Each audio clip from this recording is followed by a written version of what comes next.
dans l'année avec le master là, demande à la personne de faire la transcription de son diplôme.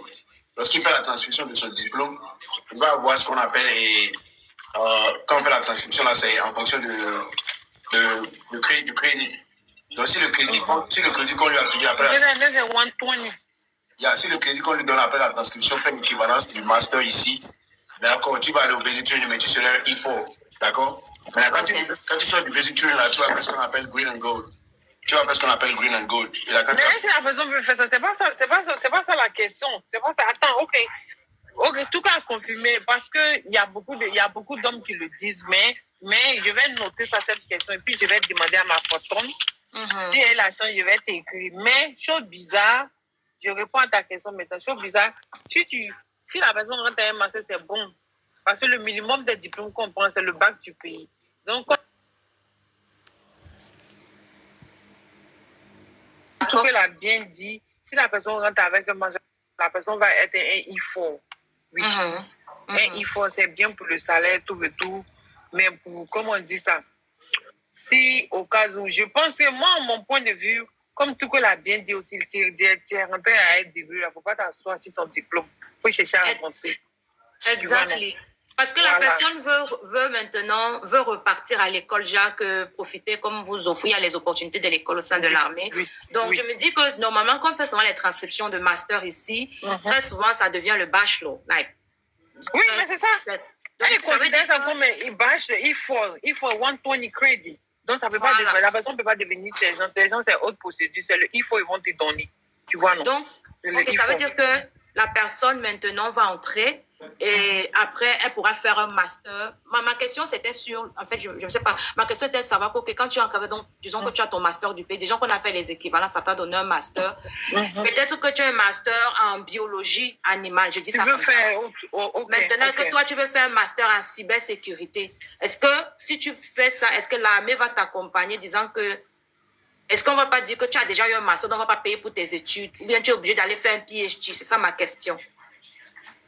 Là, tu es obligé d'aller faire un PhD parce que si tu rentres, écoute-moi, quand tu rentres directement dans l'armée avec le master, le fait que j'ai parlé de E4 même là, et que j'ai voulu que tu fasses le green and gold là, c'est pour te permettre d'utiliser un second master. Mais la plupart du temps, quand tu rentres dans l'armée avec un master, ils ne te permettent pas de faire directement notre master. Tu peux aller faire un autre PhD d'abord. D'accord. Maintenant, ça fait un premier point. Maintenant, le second point, tu peux directement rentrer avec le master là directement en tant qu'officier. Tu vas trouver un recruteur. Comme ton master est déjà validé, ils vont t'envoyer dans le programme qu'on appelle le OCS.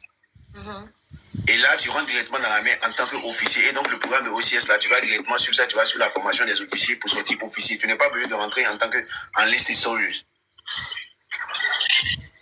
Tu comprends ce que je dis? Parce que moi, mon cas comme ça, c'est rentré avec un bachelor, right? Mais ce n'est pas le truc du pays, un bachelor d'ici, tu vois, non? D'accord. Mais maintenant, le problème est que je ne peux pas faire un autre bachelor. Je dois faire mon master.